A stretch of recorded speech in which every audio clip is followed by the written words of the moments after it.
It's your boy, Professor G. We're back at it. OG Sports Rap continues to roll. Sometimes you got to keep it real, but sometimes when you keep it real, you get hurt. It's kind of like when a quarterback steps on a offensive lineman's foot and they both go down on fourth down and it costs you a game. I'm kind of in that moment right now. Can't just shake the whole NFL season off just like that. But today we had breaking news in the NFL as the final of the 10 coaching hires was taken off the board, quite frankly. Clint Kubiak, the son of Gary Kubiak, who was a noted offensive coordinator after a stellar college football career. I remember, I'm old enough to remember Coach K, right?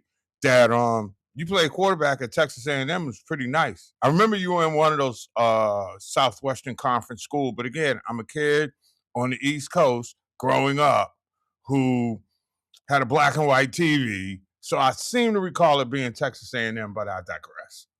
Anyway, Gary Kubiak got the job with the Las Vegas Raiders. So much going on in Vegas right now, or in Los Angeles right now. That it's kind of hard to keep abreast of what indeed is in fact going on. But this latest coaching cycle, where there had a record number of NFL jobs that were open. There were 10 open spots, 10 of them, and none of them went to a black American coach. And it makes you wonder why. You got a league that put in place a Rooney Rule where you at least have to offer up a ceremonious interview process for a coach that maybe you didn't have any desire to hire, but at least you were in the mix so that if there was another coaching situation that come up, maybe you say something that is impressive to a front office or a team president or an owner, that they keep you on file in case the guy that they really want to hire screws up. That's just the unfortunate circumstance of how the NFL and the coaching cycle work. It is the quintessential good old boys network.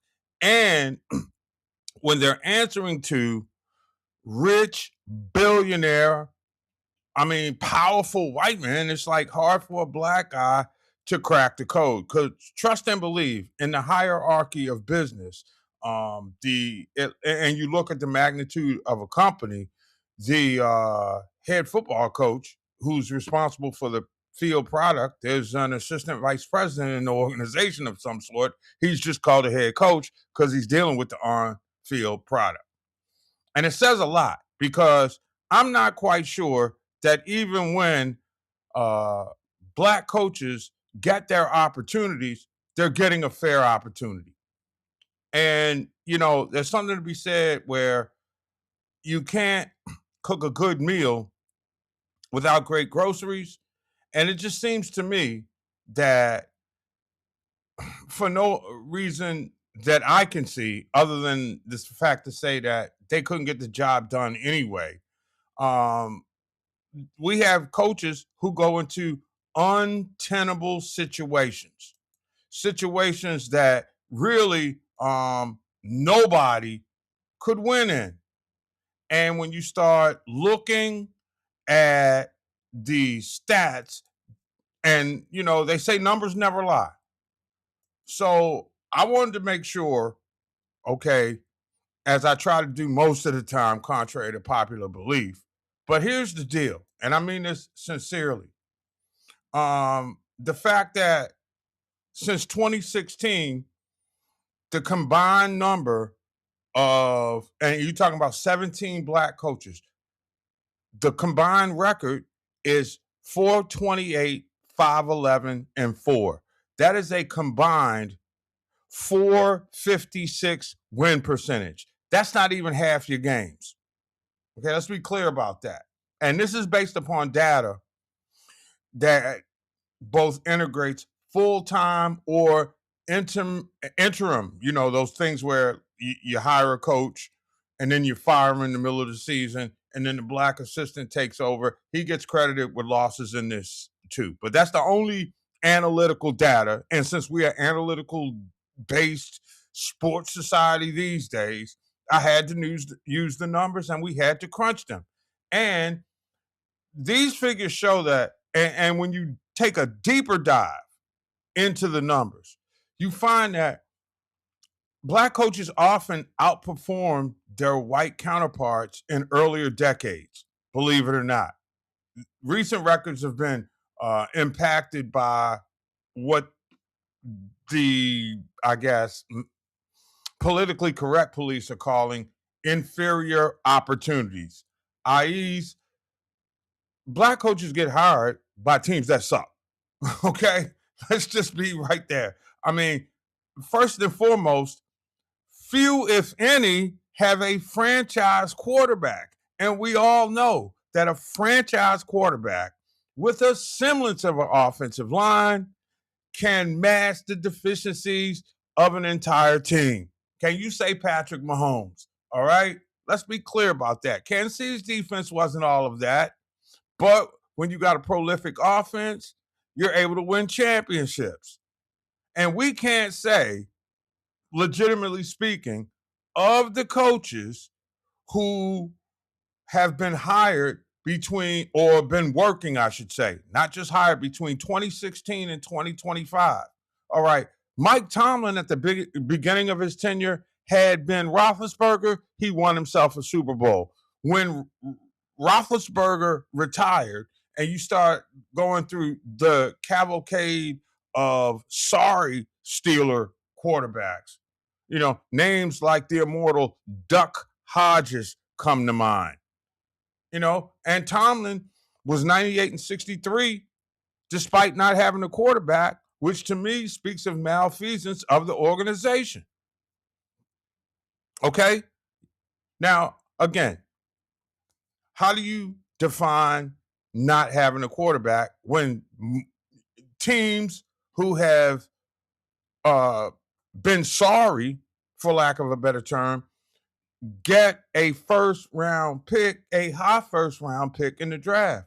So the incompetence of the Jets, and I think Todd Bowles, who was 20 games below 500, not quite sure that he was in a position where he had anything to do with the Sam Darnold circumstance, but still the Jets?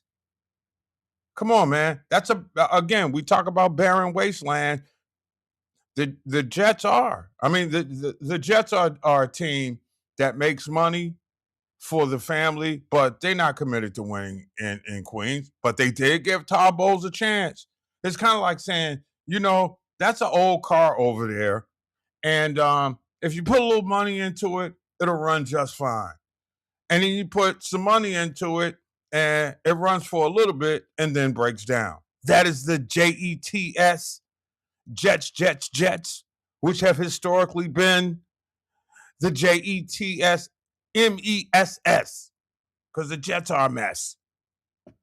Seriously. Now, I'm glad to see D'Amico Ryans kind of turned it around in Houston. He's still 14 games above 500. Houston's a factor next season. Okay, so don't be shocked if we're talking about Houston in the same context that we're talking about Seattle next year. They got great defense.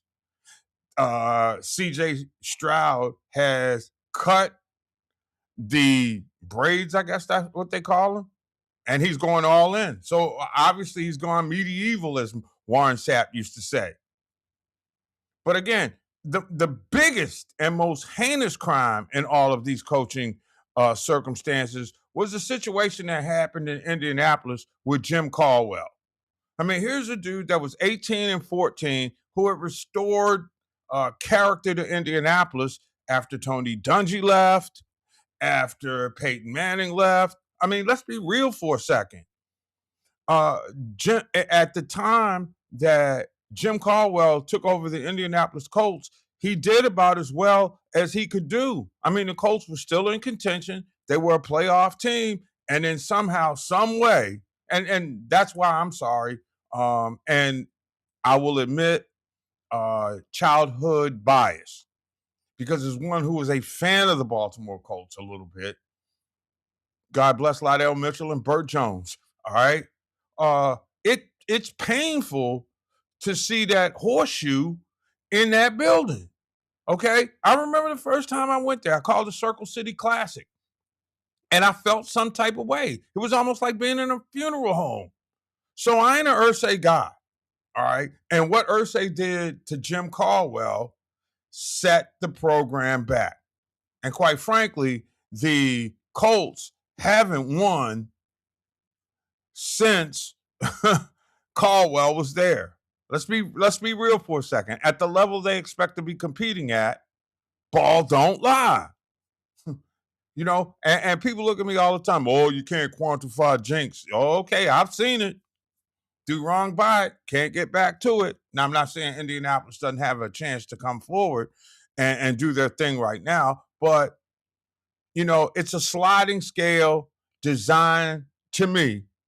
And I think this was sinisterly brilliant in many respects, where the league said, okay, or the owners of the league, because let's be real for a second. The NFL is just the entity that keeps stuff moving, pay bills, make arrangements, stuff like that. It's the individual owners that control the league.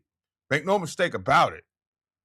The millions of dollars that Roger Goodell is getting to run the NFL is to answer to his bosses, all 32 of them who are owners. So if you don't think to keep his job, he's not going to capitulate, you know, when they don't understand. And what they don't understand is, you know, the hiring process is skewed. Let's be real for a second. If you've got a famous last name and if you're a Shanahan, if you're a McVay, we now see if you're a Kubiak, I mean, Shula, I mean, you're going to get your shot at the expense of somebody who may have grounded his way and been just as good. And they won't fall in to the perfect situation. Now, granted, I don't want to say that Clint Kubiak is going into a situation where it's championship or bust. Hey, look, I like Mark Davis. I like Mark Davis a lot. I respect what he's done for the HBCU community, and I'm looking forward to being back in Vegas for another game next year. However, his selection of coaches and quarterbacks have been suspect. They ran Antonio Pierce, and he was a 500 coach. Okay, so I'm just trying to figure out, when does the scale, you know, balance out as it relates to black coaches who don't have a famous coaching last name, and when do we start getting some of those kids into the mix? I keep hearing about all these guys. Hell, Rex Ryan has made a mint as an old school defensive coordinator who hasn't been a part of a team that's won the big one, but because his dad, Buddy Ryan, was that dude who beat the Colts defensively in like 1968, he's been able to ride himself into a successful coordinator career, turned unfortunate Jets coach during his career. Now he's a loudmouth gas bag, dissing coaches while he's on the outside looking in for the four-letter network. Moral to the story here, folks. Hey, look, it's still an uphill climb for the Black American head coach. And I'm not quite sure the scales are balanced. It's your boy, Professor G, the Sports OG. It's OG Sports Rap on the network. Remember, download the mobile app. We all we got.